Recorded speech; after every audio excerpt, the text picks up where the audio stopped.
ఆంధ్రప్రదేశ్ రాష్ట్ర ఉప ముఖ్యమంత్రి జనసేన పార్టీ అధ్యక్షులు పవన్ కళ్యాణ్ ఈ నెల 3వ తేదీన కొండగట్టుకు రానున్న నేపథ్యంలో జనసేన పార్టీ నాయకులు మహేష్ మెంటాల ఆధ్వర్యంలో మీడియా సమావేశం నిర్వహించారు.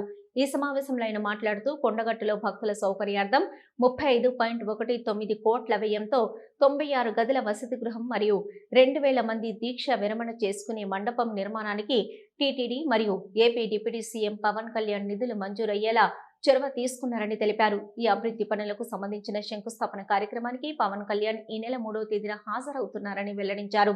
రాజకీయాలకు అతీతంగా అందరూ శంకుస్థాపన కార్యక్రమానికి హాజరై విజయవంతం చేయాలని పిలుపునిచ్చారు. ఈ సమావేశంలో వేములవాడ పీఓసీ పొన్నం పవన్, జనసేన నాయకులు అల్లె శ్రీకాంత్, నేరెళ్ల నరేష్ గౌడ్, ముద్రకొల హరికృష్ణ, ఎల్లారెడ్డిపేట మండల నాయకులు కిషన్, వేములవాడ నాయకులు నరేష్ గౌడ్, శ్రీకాంత్, సంగం సాయి కిరణ్, లఖన్, సాయి, శివప్రసాద్, మారుతి, నాగరాజు, సతీష్, అరవింద్ తదితర జన సైనికులు పాల్గొన్నారు.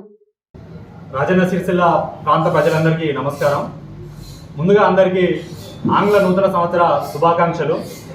ఈరోజు ఈ ప్రెస్ మీట్ పెట్టడానికి గల కారణం ఏంటంటే, మనందరికీ తెలిసిందే జనసేన అధినేత ఆంధ్ర రాష్ట్ర ఉప ముఖ్యమంత్రి శ్రీ పవన్ కళ్యాణ్ గారికి తెలంగాణలోని మన కరీంనగర్ జిల్లా కొండగట్టు అన్న ఎంత అభిమానమో ఎంత మక్కువనో అందరికీ తెలిసిందే. మన కొండగట్టు పరిస్థితి చూసుకుంటే గత దశాబ్దాలుగా సంవత్సరాలుగా అక్కడ కనీసం మౌలిక వసతులు కూడా కల్పించలేని ప్రభుత్వాన్ని మనం చూసినాం. కానీ పవన్ కళ్యాణ్ గారు ఈ ప్రాంతంలో అధికారంలో లేకపోయినా తన మక్కువని చూపించుకోవడానికి కొండగట్టు అంజన్నకు తన సేవలను చేసుకోవడానికి టీటీడీ తరఫున 35,19,00,000కి శాంక్షన్ ఇప్పించి 100 గదుల నిర్మాణానికి 100 గదుల వసతి గృహ నిర్మాణానికి శాంక్షన్ చేయించడం జరిగింది. ఈ శాంక్షన్ చేయించిన ఈ 100 గదుల ఏదైతే భవనం ఉందో దాంతోపాటుగా 2000 మంది దీక్ష విరమణ చేయడానికి సరిపడా దానికి కూడా ఒకటి శాంక్షన్ చేయించడం జరిగింది. 2000 మంది దీక్ష పరులు దాన్ని దీక్ష విరమణ చేయడానికి ఒక మండపం కూడా శాంక్షన్ చేయించడం జరిగింది.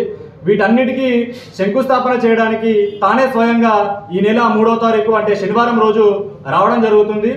కావున ఇర్రెస్పెక్టివ్ ఆఫ్ పార్టీస్, మనం హిందూ సంఘాలు కానీ మన ప్రతి ఒక్క అంజన్న భక్తుడు దీన్ని హర్షించదగ్గ విషయం.